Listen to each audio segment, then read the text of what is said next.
জানুশিরাসন কেন করব, কী জন্য করব, আর এই জানুশিরাসন করলে আমরা কোন কোন রোগের জন্য উপকার পেয়ে থাকি, আর জানুশিরাসন কাদের জন্য বিশেষ উপকারী, সবটাই কিন্তু জানাবো এই ভিডিওর মাধ্যমে। তার আগে বলি, আমি কৃষ্ণা। আমি প্রতিদিন তোমাদের কাছে ভিডিও নিয়ে আসি এবং নতুন নতুন যোগ ব্যায়াম এবং নতুন নতুন বিউটি টিপসের উপর ভিডিও নিয়ে আসি। আমি প্রতিনিয়ত ফিটনেস এবং বিউটি টিপসের উপর ভিডিও করে থাকি এবং শর্টস ভিডিও আমি দিয়ে থাকি তোমাদের মনোরঞ্জনের জন্য। আশা করি ভিডিওগুলি তোমাদের ভালো লাগে। যদি ভালো লেগে থাকে লাইক কমেন্ট সাবস্ক্রাইব করতে একদমই ভুলবে না। তো চলো জানুশিরাসন আমি কীভাবে করছি।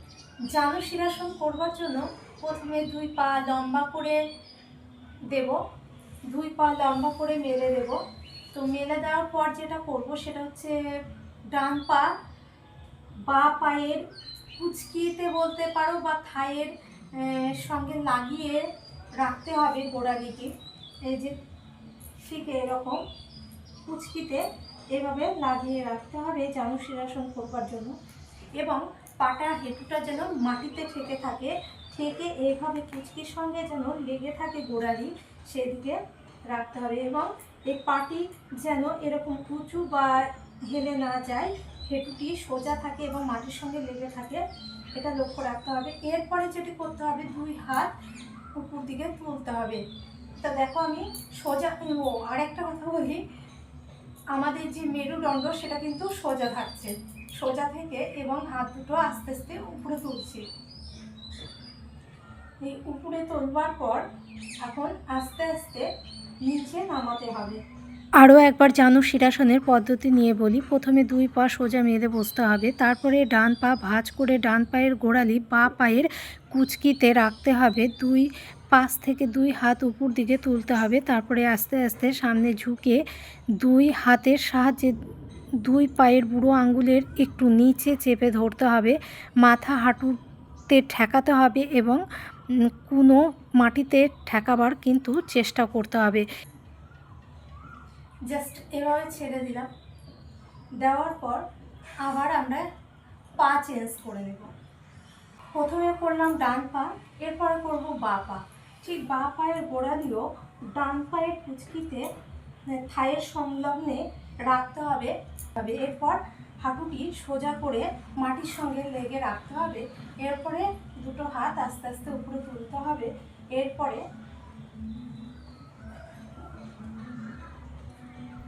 এইরকম অবস্থায় কিছুক্ষণ এভাবেই থাকবো, তারপরে পা বদল করে আবার আমরা স্টার্ট করব। তো প্রত্যেকবারে আমরা 20 থেকে 30 সেকেন্ড করে থাকব। এভাবে পা চেঞ্জ করে করে মিনিমাম 6 বার করতে হবে। তবে প্রথম প্রথম মাথা হাঁটুতে ঠেকাতে কষ্ট হলে হাঁটু অল্প ভেঙে নেওয়া যেতে পারে। আবারও এভাবে পা চেঞ্জ করে করে করতে হবে, মিনিমাম 6 বার করতে হবে। তো আবারও ঠিক একই রকম টাইম সেট করে আসন করা একটু অস্বস্তি বোধ হয় এবং একটু প্রবলেমের মধ্যেও পড়া হয়। তো সেক্ষেত্রে আমরা মনে মনে কাউন্টিং করে নেব।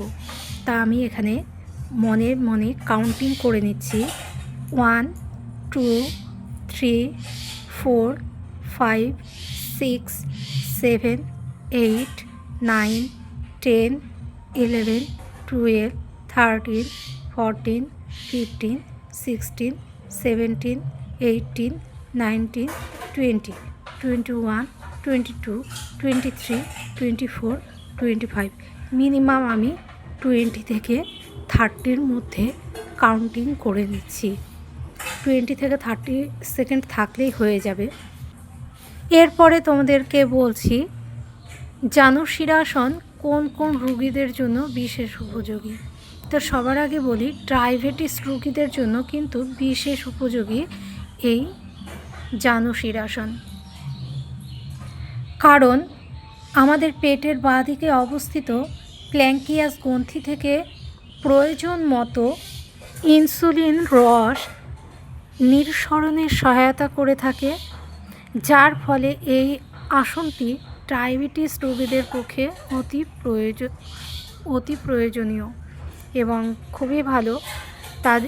যারা ডায়াবেটিস রোগীরা যারা ইনসুলিন ইনজেকশন দিয়ে থাকে, তারা এই আসনটি প্রতিনিয়ত অভ্যাস করলে এই যে ইনজেকশনটা দেওয়া হয় সেই ইনজেকশনটা এক সময় বন্ধ হয়ে যায়, দিতে আর হয় না ইনজেকশনটা। তার মানে বুঝতেই পারছো ডায়াবেটিস রোগীদের জন্য কতটা ইম্পর্টেন্ট এই আসন। এবং থাইমাস গ্ল্যান্ডের কাজ ভালো হয়। দেহের পেছন দিকে পেশিগুলিতে টান পড়াতে স্নায়ুগুলি সতেজ হয়ে ওঠে। এই আসন ছোটদের জন্য কিন্তু বিশেষ উপযোগী। তাদের বাড়তি সময়ে এই আসন করবার ফলে তাদের কিন্তু উচ্চতা বৃদ্ধি হয়। যারা গ্যাস্ট্রাইটিস রোগে ভুগছেন তারা এই আসনটি করতে পারেন। এই আসনটি করবার ফলে গ্যাসের সমস্যা দূর হয়ে যায়। এই আসন করবার সময় নেই বলি সকালবেলা ঘুম থেকে উঠে খালি পেটে এই আসনটি করা যেতে পারে এবং সন্ধেবেলা খালি পেটে এই আসনটি করা যেতে পারে। তবে ভরা পেটে এই আসনটি একদমই করা যাবে না। এই আসন করবার সময় শ্বাস প্রশ্বাস থাকবে স্বাভাবিক। এই আসনটি বাচ্চা থেকে বড় সকলের জন্য বিশেষ উপযোগী এবং খুবই ভালো। প্রতিদিন 30 মিনিট থেকে 1 ঘন্টা এই যোগব্যায়াম করলে আমাদের শরীরের চনমন ভাব আসে, আমাদের এনার্জি ফুল থাকে, ফলে আমরা যে কাজই করি না কেন সেই কাজের সফলতা নিশ্চিতভাবে আমরা পেয়ে থাকি। তাই বলবো প্রতিদিন একটু হলেও যোগব্যায়াম করার অভ্যাস করুন।